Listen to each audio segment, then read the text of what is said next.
के अंदर जिन्होंने केंद्रीय नीति के विरुद्ध में मंत्रिमंडल से प्रस्ताव पारित करके अपने मंत्रियों को कहा कि हम सड़क पर जाके इसका विरोध करें। अग्निपथ योजना एक वैकल्पिक योजना, एक ऐसी योजना जिसके अंदर राष्ट्र प्रेम भी है, राष्ट्रभक्ति है, देश सेवा भी है और अब ऐसे सम्मानित सेवा के साथ जुड़ने का मौका नौजवान को केंद्र सरकार ने दिया है और वो भी सिर्फ 4 साल के। 4 साल के बाद में अग्नि सेवक के रूप में समाज में उसको इज्जत भी मिलेगी। वहीं दूसरी ओर अलग अलग विभागों के अंदर 10% आरक्षण का लाभ भी वो लेगा। राज्य सरकारों के ने भी अपनी उन नौकरियों में इनको वरीयता देने की बात कही है और इन 4 सालों में आर्थिक रूप से भी स्वावलंबन होगा उस नौजवान का। उस योजना के मर्म में जाए बिना जो बेरोजगारी भत्ता देने के नाम पर बेरोजगारों को राजस्थान में गुमराह करने का काम करने वाली सरकार, धोखा करने वाली सरकार, जिन्होंने ऐलान किया था 27 लाख बेरोजगारों को बेरोजगारी भत्ता देने के लिए, आज 53,000 को दे रही है। वो किस मुंह से इस प्रकार का काम कर रही है? ये संघवाद पर चोट है, ये एक तरह से हमारे संविधान पर चोट है। बीजेपी के पूर्व मंत्री राजेंद्र ठाकुर ने प्रेस कॉन्फ्रेंस में कांग्रेस पार्टी पर यह भी आरोप लगाया कि कृषि कानून का विरोध करने वाली कांग्रेस राजस्थान में मंडी शुल्क लगाकर किसानों को परेशान कर रही है। हनुमानगढ़ जिला मुख्यालय पर 281 करोड़ की योजना जो बीजेपी सरकार के टाइम लाई गई थी, 24 घंटे पानी देने की योजना थी, उसके लिए कांग्रेस सरकार ने कुछ नहीं किया। वहीं ईडी के छापों पर राठौड़ बोले कि जांच एजेंसियों का सामना करना चाहिए, अगर कोई गलत नहीं है तो उसे डरने की क्या आवश्यकता है। वहीं दूसरी ओर सूरतगढ़ थर्मल प्लांट की इकाई जानबूझकर बंद की गई है। उन्होंने आरोप लगाया कि ताकि कांग्रेस सरकार महंगी बिजली खरीद सके।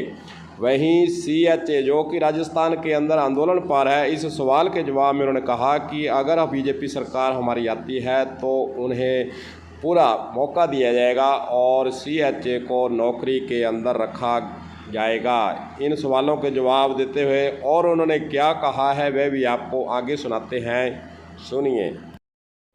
शोभा रानी कुशवाहा हमारे धौलपुर की विधायिका, जिन्होंने पार्टी की व्हिप के खिलाफ राज्यसभा में मतदान किया।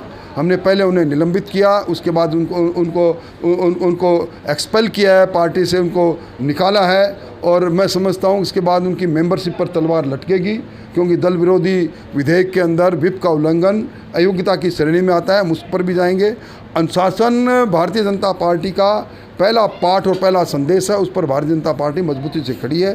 कांग्रेस के एक विधायक ने क्रॉस किया, कांग्रेस ने उनको नोटिस देने की हिम्मत भी नहीं की।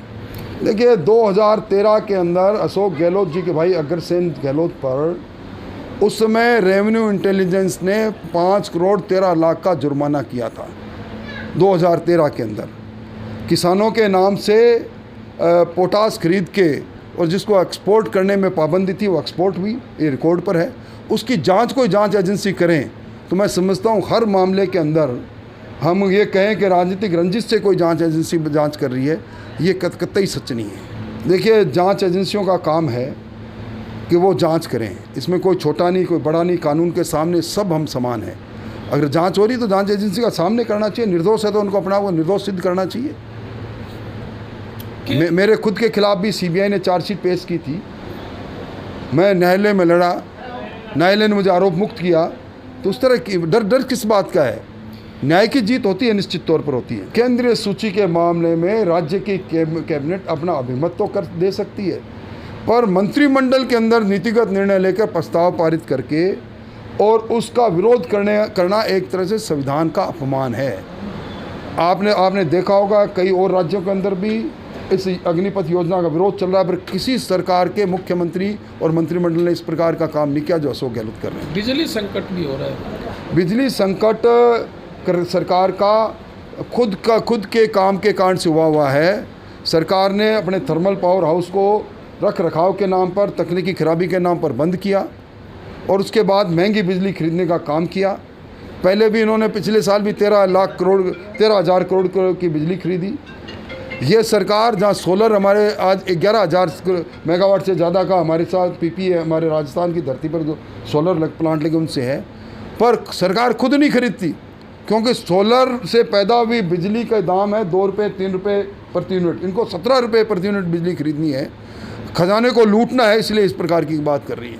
सर जिस तरह स्टेट के अंदर एसीबी के हाथ बांधने की कोशिश की, जिस तरह ताबड़तोड़ कार्रवाई एसीबी ने की थी, आप उसको लेकर देखिए, एसीबी हाथी के दांत दिखाने कुछ और खाने के कुछ। एसीबी कार्रवाई के लिए बहुत बड़ी बड़ी बातें करती है, रेड भी करती है, ट्रैप भी करती है, पर प्रोसिक्यूशन सैंक्शन नहीं देती, विभाग प्रोसिक्यूशन सैंक्शन नहीं देता। और अब तो उन्होंने जो नया अमेंडमेंट लेकर आए हैं prevention of anti corruption act के अंदर 1988 के अंदर सेक्शन 17A में, अब ये ज़रूरी कर दिया कि कोई भी भ्रष्टाचार में पकड़ा गया कर्मचारी अधिकारी के विरुद्ध कार्रवाई से पहले विभागीय तौर पर उसकी जांच से पहले अनुमति लेनी पड़ेगी। ये एक तरह से भ्रष्टाचार को बढ़ावा देने का सीधा सीधा रास्ता गहलोत सरकार ने तय कर लिया।